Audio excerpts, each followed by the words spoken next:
안녕하세요. 고투라입니다. 오늘의 주제는 물론 러시아와 우크라이나의 전쟁에 대한 내용을 좀 얘기를 할 건데, 어떻게 보면은 미국하고 러시아의 싸움인 거죠. 예. 더 크게 들어가면 미국하고 중국과의 싸움입니다. 음, 그래서 올해 지금 맨날 뉴스 보면은 자꾸 얘기가 나오잖아요. 우크라이나와 러시아, 그다음에 러시아의 디폴트, 그다음에 아니면 러시아의 부도설, 그로 인한 뭐 경제 대공황이 나올 수도 있다는 등 여러 뭐 그런 내용들이 나오는데, 오늘 이 영상에서 일단 객관적인 사실을 여러분들한테 좀 공유를 해드리고 제 개인적인 생각도 공유를 해드릴 거고요. 이거를 여러분들이 아시면 잘 이용하면 비트코인으로 수익을 크게 낼 수 있는 기회가 올 수 있다고 봅니다. 예. 어, 결론을 말씀드리자면 금리 인상이 시작됐죠. 예. 시작됐고 앞으로 5월달, 6월달, 7월달, 9월달, 11월달, 12월달 아직도 많이 남았어요. 금리 인상이 0.25%를 올릴 건지 0.5%를 올릴 건지는 아직 아무도 몰라요. 그거는요. 한 번에 어디까지 올릴지는. 그리고 환율을 보셔야 돼요. 예, 환율이 심상치 않습니다. 그리고 가장 중요한 게 보면은 장단기 금리 차예요. 예, 예를 들면 코로나 빔처럼 우리가 뭐 IMF 수준의 그런 경제 대공황이 올 정도는 아닐 겁니다. 분명히. 근데 코로나 빈과 같은 일이 발생한다 그러면 장단기 금리차가 조금 위험성이 있는 게 맞아요. 일단 결론은 이렇고요. 이제 러시아에 대해서 말씀을 드리겠습니다. 일단 이건 나스닥 차트예요. 자꾸 비트코인을 하는 입장에서 나스닥 차트를 보여드리는 이유는, 자, 한번 보세요. 2020년 3월에 나스닥도 코로나 빔을 맞고 반등을 쳤죠. 여기 대부분 사람들이 뭐라고 하면 너무 짧았잖아요. 다시 회복하는데 불과 뭐 한 달도 안 걸렸잖아요. 그러다 보니까 여기 뭐라 그러면 그냥 지나간다고. 여기 서슴없이 지나갑니다. 예, 그냥 전염병 확산으로 인한 잠깐의 V자 반등. 예. 근데 여러분 이거 보세요. 여기 현재 2020년 1월부터 지금 3월까지 나스닥을 보시면은 이걸 비트 차트라고 보시면 여러분들은 지금 들어가실 거예요. 즉 뭔 얘기면 많이 반등 쳤죠. 3일 동안. 네, 3일 동안 많이 반등 쳤어요. 근데 이게 제가 이제 노란색, 하늘색, 흰색, 빨간색 이렇게 저기 뭐야 이평선이거든요. 20일, 60일, 90일, 120일. 근데 점점 여기 보이세요? 야, 지금 흰색이 90일이에요. 90일. 빨간색이 120일이에요. 요거 데드 났어요. 데드. 대기 장기 이평선이에요. 120일, 뭐 90일 이평선은. 이 데드가 났다고요. 그럼 얘 보면은 마치 뭐가 생각나요? 이거 작년 우리 비트코인 6월달, 7월달, 그 5월달에 부처빔 맞고 그 모양하고 똑같다니까. 그쵸? 이게 단 이렇게 3일 동안 반등 났다고 해서 나스닥이 당장에 작년 12월, 11월 고점인 여기를 다시 돌파하는데 단기간에 될까요? 이건 모르죠. 저는 희박하다고 봐요. 단기간에 어렵습니다. 어쩌면 뭐 아직도 뚫을 때가 많아요. 고점들을. 여기도 뚫어야 되고 여기도 뚫어야 되고 여기도 뚫어야 되고 그죠? 여기도 뚫어야 되고 고점을 뚫을 때가 많아. 그러면 얘가 계속 상승하면서 뚫을까요? 아니죠. 뭐 낙추 떨어졌다가 다시 올라오고 이게 기간이 오래 걸리거든요. 그래서 이 나스닥 차트를 보여드리는 거예요. 러시아와 우크라이나 전쟁의 관점으로 보지 마시고 러시아를 파헤쳐야 됩니다. 자, 가장 뉴스에 많이 나오는 얘기, 디폴트. 디폴트가 뭐죠? 채권으로 빚을 지죠, 나라는. 우리도 마찬가지고. 그러면은 이자와 원금을 내야 되는 날이 있습니다. 그때 갚질 못하면 어떻게 되죠? 배째나 못 갚아 하면 디폴트 선언을 하죠. 그러면은 어떻게 됩니까? 신용등급이 강등되고 계좌가 동결되고, 그죠? 투자했던 것들이 돈이 빠져나가죠. 되게 위험한 거예요. 자, 이 디폴트에 대해서 한번 얘기를 해봅시다. 러시아는 과연 디폴트가 올 것인가? 일단 결론을 먼저 말씀드리면 굉장히 희박하다. 러시아가 디폴트 올 가능성이 희박하다. 하지만 뉴스나 매스컴에서는 이걸 이용할 거다. 이걸 이용해가지고 뭐 주식이든 코인이든 낙주를 좀 줄 겁니다. 그때 팝콘 먹으면서 여러분들 주시면 돼요. 그때마다 주시면 돼요. 뭐 언제 몇 월 며칠 날 못 갚으면 디폴트다 뭐 이런 얘기가 나오면 갚을 거니까 갚을 거예요. 갚을 거기 때문에 주시면 돼요. 떨어지면 주시면 돼요. 자, 볼까요? 러시아의 빚을 한번 정리해 봅시다. 빚이 4월까지, 3월 31일까지 44.7억 달러. 그 다음에 조금 더 돼요. 아무튼. 그 다음에 4월 4일날 당장 갚아야 되는 그 빚이 원금과 이자가 나가서 좀 커요. 금액이 204.5억 달러. 큽니다. 이게 수치로 들으니까 큰지 작은지 잘 모르겠잖아요. 설명을 해드리면 지난 16일 날 러시아가 갚아야 됐던 돈이 여기 뭐야 얼마냐? 얼마 안 됐죠. 제가 알기로는 10억 달러 미만이었던 걸로 기억해요. 그러니까 그거에 비하면은 31일과 4월 4일은 굉장히 금액이 크죠. 44억, 204억 이러니까. 그러면은 러시아의 빚이 대략 얼마인지를 한번 좀 봅시다. 러시아의 빚이 대략 얼마인지. 일단 3월 21일 오늘이죠. 3월 21일 6.6억 달러를 오늘 내야 돼요. 그리고 3월 28일 10.2억 달러를 내야 돼요. 그리고 31일 날 44억 달러를 내야 되고 4월 4일 날은 204억 달러를 내야 돼요. 그렇죠? 이렇게 들으면 야 이거 빚이 많은데 뭐 이거 3월 20일이 28일까지는 뭐 6억 10억이니까 낼 수 있는데 야 4월 4일 이거 204억 야 이거 러시아 못 갚는 거 아니야? 디폴트 선언하는 거 아니야? 이런 분위기거든요 지금. 그럼 이거 좀 더 파헤치면은 자 푸틴 형이 누브라로 갖겠다고 하잖아요. 누브라로 갖겠다고 하니까 난리잖아요. 근데 이거 뚜껑을 까보잖아요. 서류상에 누브라로 갚아도 되는 빚이 있고요. 달러로 갚아도 되는, 달러로만 갚아야 되는 빚이 있습니다. 그런 내용들이 좀 빠져있죠. 이런 매스컴에.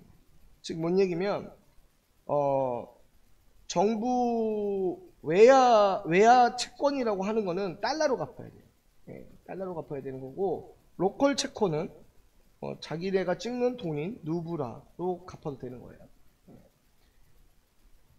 뭐, 일본도 마찬가지인 거예요, 그런 거는. 왜냐면 유엔에서 인정하는 그 기축 통화들이 있습니다. 달러, 뭐 누브라, 그다음에 엔화 뭐 이런 것들이 있고, 위안화도 있고.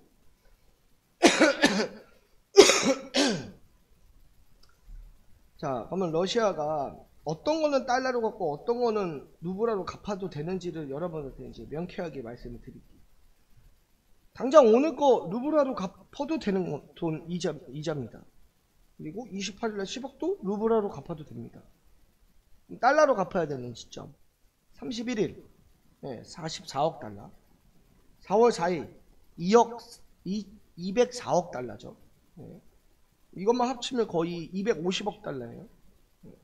결국에는 20일이라고 28일날 은 루블화로 갚아도 되기 때문에 그냥 뭐 악재 뉴스가 터지면은 이 정도 못 갚는다는 식으로 악재 뉴스가 터지면 그때는 주스면 돼요. 근데 이 31일하고 4월 4일은 고민이 되죠. 그러면은 자, 여러분, 여기서 중요한 거, 진짜 중요한 거, 과연 러시아가 이걸 250억 정도를 못 갚을 능력이냐? 아니요, 갚을 수 있어요. 왜냐면 한 1600억 달러를 갖고 있어요. 달러 보유액. 그 중에 70%가 지금 동결된 상황이란 말이에요. 근데 전쟁을 일으켰기 때문에 달러를 쉽게 사용할 수가 없죠. 왜냐면 비축을 해놓아야 되니까. 그런데 러시아가 수입원이 없을까요? 아우, 있죠. 경상수지가 러시아가 전쟁 터뜨리기 전에 수출로만 7%예요. 7% 수익이. 우리나라에 비하면 어마어마하고. 지금은 이제 3%대로 전쟁 터지고 나서 바뀌었는데, 아무튼 3%가 어디예요? 얘네들 천연가스하고 석유 팔아가지고 주머니에 돈이 빵빵하게 들어오고 있다고요. 그래서 달러가 없는 건 아닙니다. 심지어 그런 뉴스 나오죠. 러시아 석유, 그 다음에 천연가스 못 사게 한다, 미국이. 서방 국가들이 단합해서. 그러면은, 자, 중국이 사고 있죠. 자, 또 누가 사냐? 인도가 사고 있죠. 걔네는 저기 석유가 없어요. 천연가스가 없어요. 걔네는 그래도 러시아하고 친해요. 중립선언 했죠. 그러면은, 우리 그 중립국들을 좀 봐야 돼요. 인도 중립국, 멕시코 중립국. 그러니까 러시아 편인 거예요, 한마디로. 브라질, 중국, 남아공. 이런 데들이 지금 중립선언 했단 말이에요. 왜? 러시아의 석유와 천연가스 싸거든. 그러면은 러시아의 수입원이 끊긴 겁니까? 아니라니까요. 러시아가 서방 국가에 제공했던 그 석유와 가스가 줄은 것 뿐이지 탄탄하다고요, 아직까지. 그리고 그래서 저는 디폴트는 쉽게 올 수가 없다. 디폴트는 쉽게 올 수 없다. 디폴트가 또 쉽게 올 수 없는 이유 중에 하나가 뭐면은 러시아의 그 계좌 동결 제재를 했잖아요. 근데 러시아 1위 그 은행이 있죠. 러시아는 거의 국영 은행이에요. 그러니까 2인 은행을 계좌 동결한 거고, 스위프트를 제재 안 한 1위인 은행이 이제 스베트라고 하는데, 스베트 은행이 제재를 안 했기 때문에 러시아가 가면 은행 제재를 전체 은행의 몇 프로를 두들겨 맞았냐? 25%만 동결된 거예요. 즉 이 얘기는 뭐냐? 약 75%는 충분히 뭐 수입 하는데, 수출하고 수입하는데 돈을 거래하는 데는 지장이 없다는 거예요. 그러면은 이 스베트 얘가 제재 당하냐 안 당하냐에 따라서 판도가 바뀌는 거예요. 그거는 이제 크죠. 1인 이 스베트가 제재를 당하면 거의 50% 가까이가 동결당하는 거거든요. 근데 왜 미국이 이 카드를 못 쓰고 서방 세력들이 이 카드를 못 쓸까요? 이유가 있죠. 아직 천연가스와 석유가 미국한테 못 받았거든요. 유럽 애들이. 걔네가 도착하는 시점이 언제냐? 6월 초 아니면 7월이라고 하거든요. 7월 초. 액화 천연가스로 바꿔가지고 받아야 되니까 기간이 걸리죠. 배로 오는 시간도 있고. 그거를 확실하게 유럽 애들이 미국한테 딱 받는 순간에 그때 이제 스위프트 강도가 더 세질 수는 있어요. 그때가 이제 저희가 조심할 시기일 수도 있습니다. 그리고 그렇기 때문에 당장에 뭐 3월달, 4월달에는 디폴트 선언은 안 할 것이다. 차라리 디폴트 선언은 러시아의 그 스위프트를 더 미국하고 서방 국가들이 더 강하게 나갔을 경우, 그 1인 그 스베트 은행까지 제재를 하면은 그때는 이제 좀 디폴트 선언을 할 수도 있죠. 그리고 더 재밌는 거는 러시아가 그 5월 달까지는 달러가 아닌 루블화로 내도 되는 그런 계약들이에요. 다 그 채권 이자나 원금 내는 것들이. 근데 6월부터는 다시 달러예요. 그래서 6월이 되게 러시아한테는 어떻게 보면 제가 푸틴의 입장이라면은 4월까지는 내가 총알이 있으니까 갚을 수 있다고 쳐. 근데 5월은 일단 내가 루블화로 갚으면 돼. 왜 내가 돈을 찍어내서 갚으면 되니까. 루블화로 갚아도 된다고 성명이 돼 있으니까. 근데 6월은 이제 좀 무섭지. 그러면은 6월은 유럽 애들 이제 저기 미국 자원 받기 시작해. 그 다음에 뭐 나는 이제 6월에 또 달러로 이제 갚아야 되는 또 돈도 좀 커. 그럼 푸틴 입장에서는 4월하고 5월 안에 무조건 이 우크라이나 전쟁을 어떻게 해서든지 종지부를 찍어야 될 겁니다. 뭐 수도를 함락해서 전쟁을 이기든지 아니면은 뭐 잘 협상을 해서 서로 가져갈 그런 부분에서 딱 논아가든지. 전쟁을 이기면 이거는 상상도 하기 싫어요. 러시아가 전쟁을 이기면 중국이 정말 큰 힘을 얻는 거예요. 정말로 큰 힘을 얻는 거예요. 중국만 큰 힘을 얻는 게 아니고 중동도 굉장히 큰 힘을 얻는 거예요. 그러면은 이거는 빔 정도가 아니고 환율이 어마어마하게 오를 거라고 예상이 되거든요. 그렇게 되면. 그러면 좀 약간 경기 공황이 좀 오래 갈 수 있다. 이렇게 되면. 근데 거기까지는 일단 뭐 아닌 것 같고요.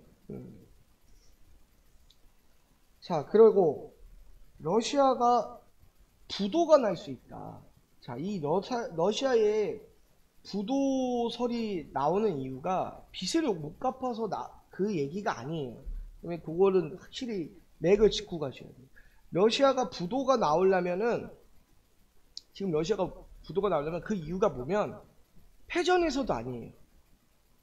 즉 뭐면 러시아가 지금 인플레이션이 15%예요. 현재.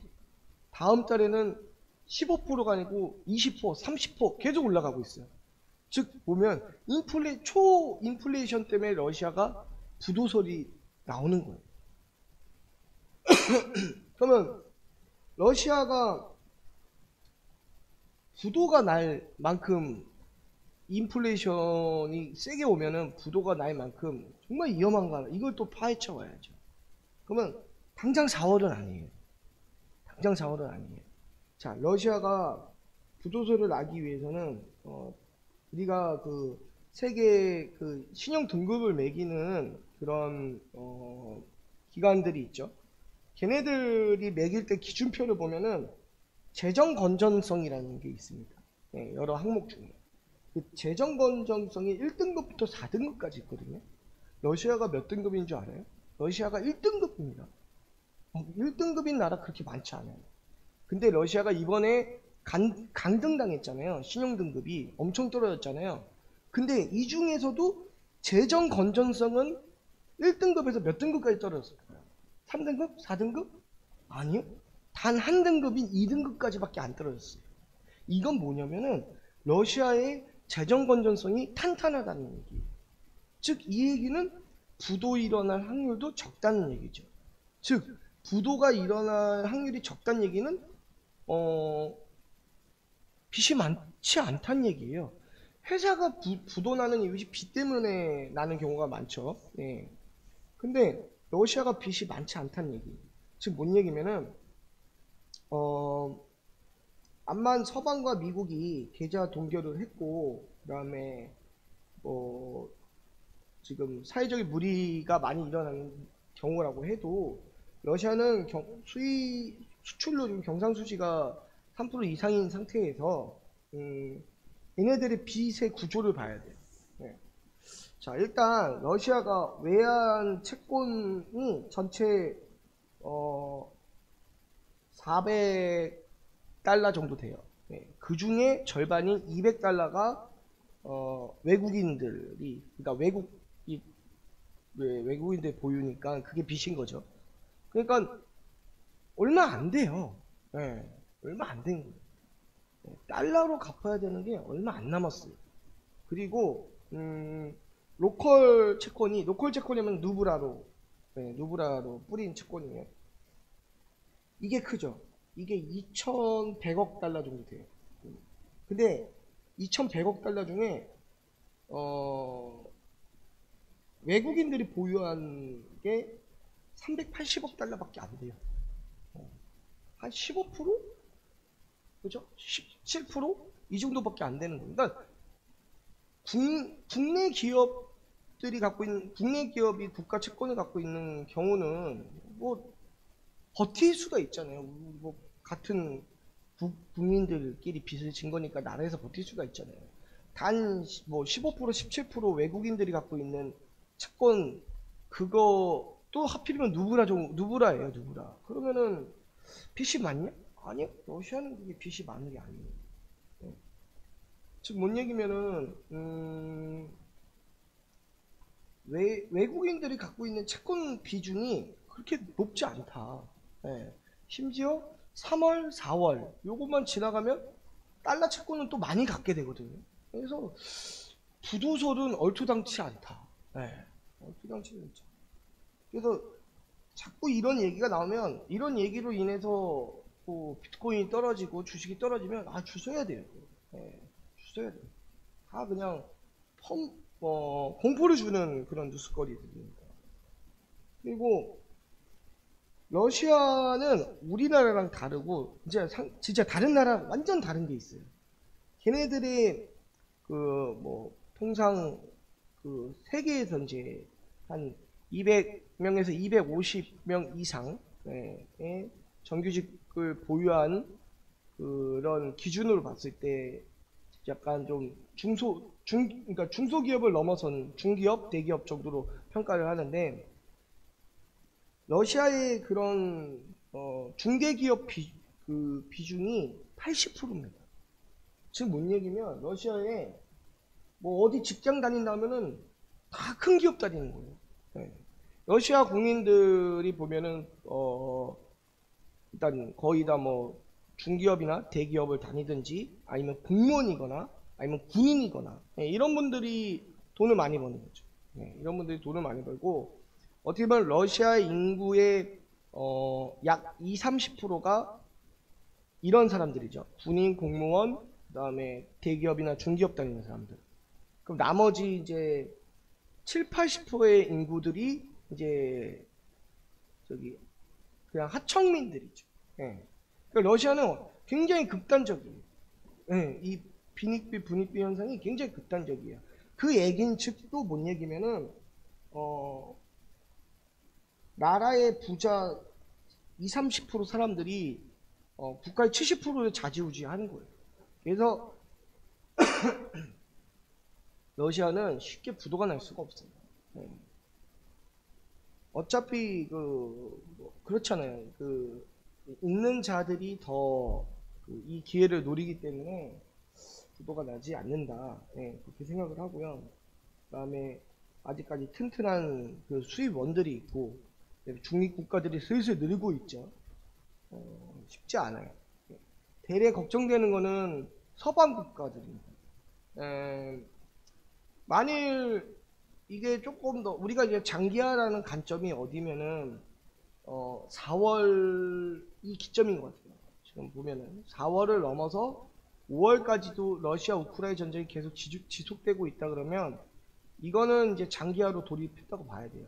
결국에는 6월이나 7월에 그 제2의 또그 계좌 동결을 할 소지가 높거든요. 서방 국가하고 미국이. 왜냐면 이제 그때 이제 확실하게 자원 수급이 원활하게 될 테니까. 미국의 이제 원자재들이 유럽으로 이제 많이 넘어갈 거니까.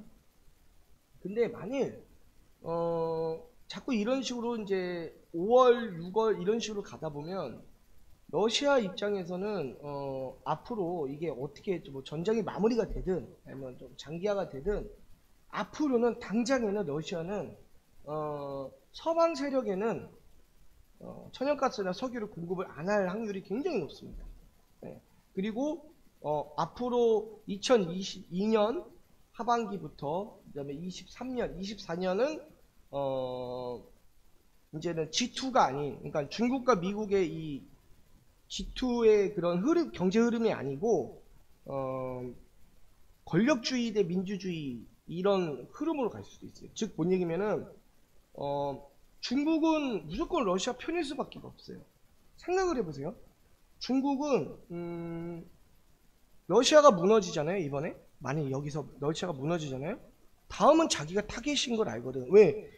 눈으로 직접 봤잖아요. 서방 세력과 미국이 똘똘 뭉쳐서 러시아 한 나라를 이렇게 왕따시키고 돈도 못 쓰게 하고 뭐 수입 수출도 막 자기네들도 되게 힘든데 자기네들도 가스나 석유가 급한데도 불구하고 인플레이션 때문에 미치겠고 주식이 떨어지는데도 미치겠고 한데 이렇게 제재를 해버리잖아요.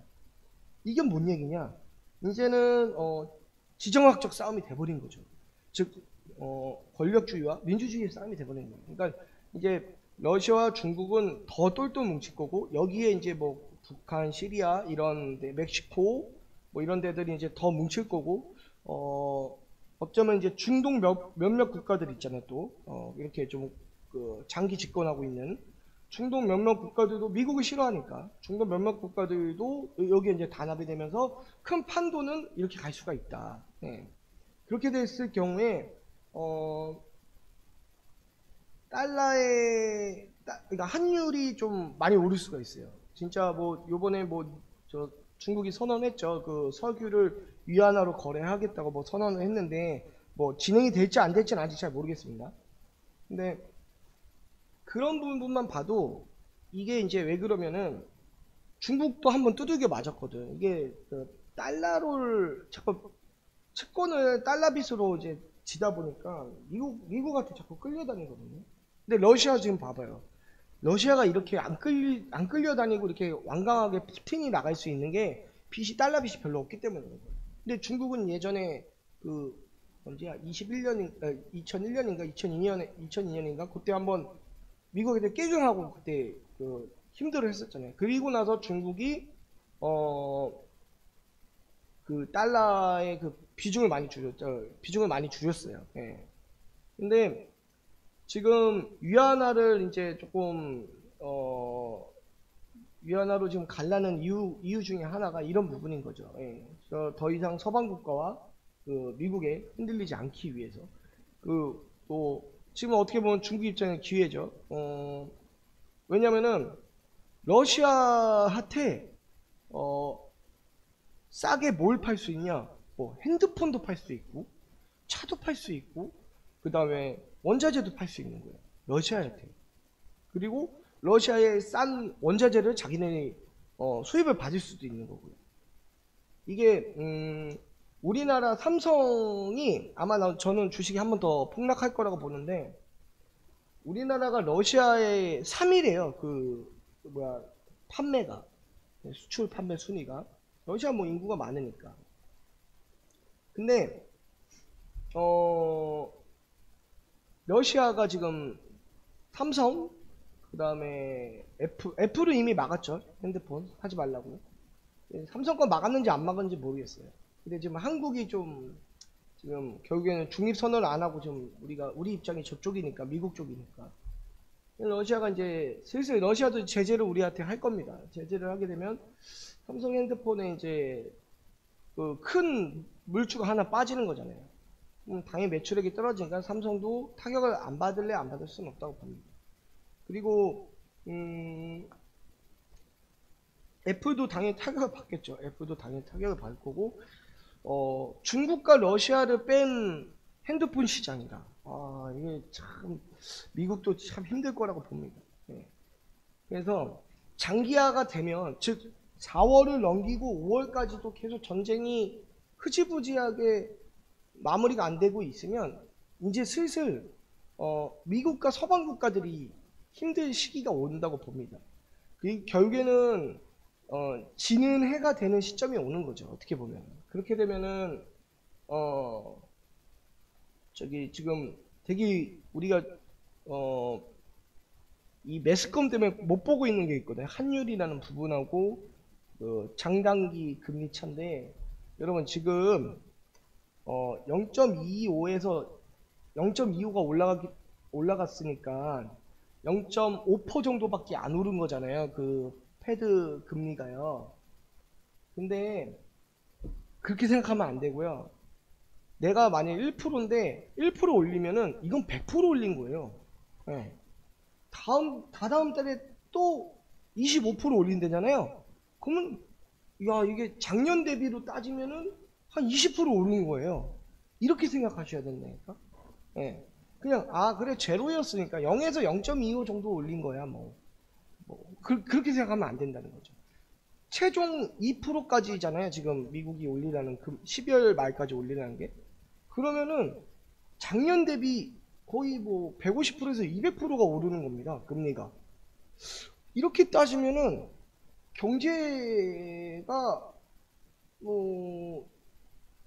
그냥 스무스하게 아무 일 없이 지나갈까요? 그렇지 않을 것 같아요. 네. 분명히 어느 임계점이 오면은 주식과 코인이 한 번은 코로나 빔 때처럼 빵 떨어지는 그런 시점이 올 거라고 저는 그걸 보고 있고, 그 부분은 결국에는 러시아의 이 전쟁을 이용한 장단기 금리 차이 역전 현상과 그 다음에 환율의 폭등, 요 두 가지 때문에라도 버블이 무너지는 그 시점이 한번 올 거라고 봅니다. 예. 근데 코로나 빔처럼 V자 반등이죠. 단 한 2달, 석 달만 지나면 다 회복이 되고, 거기서 또 2달, 석 달이 지나면은 그때 잡은 사람들은 2배, 3배 수익이 나는 어떻게 보면 2022년에 최고의 기회가 오는 그 해일 수도 있죠. 그러기 위해서는 꾸준하게 매일 여러 가지 다른 자산들의 시그널을 느껴야 돼요. 예를 들면은 한국 부동산은 정확하게 서울은 10월부터 부동산 값이 대가리가 꺾였어요. 4개월 연속 하락이에요. 그리고 11월부터는 그 잘 나가던 강남도 꺾이기 시작했고, 예. 그래서 우리나라만 그런가 봤더니 아니에요. 지금 일본, 미국, 유럽 전부 다 부동산 가격 다 폭등했잖아요. 걔네들은 11월, 12월 기준으로 다 지금 연속 3개월째 지금 다 꺾이고 있어요. 예. 즉 뭐면은 안전자산인 부동산이 일단은 지금 꺾이고 있다는 점과, 그 다음에 금리가 지금 오르고 있다는 점, 그 다음에 환율이 우리나라 같은 경우에는 환율이 지금 1200원대 라인. 엔화도 지금 위험해요. 엔화도 너무 높아요 지금요. 원래는 안전자산이라고 하면은 엔화도 안전자산에 들어가거든요. 근데 사람들이 엔화를 안 산다는 거죠. 엔화가 오른다는 얘기는. 엔화가 지금 7년 만에 최고치인가 그래요 현재. 근데 여기서 엔화가 120엔 정도 되면은 제가 알기로는 13년? 14년 만에 최고치가 될 거예요.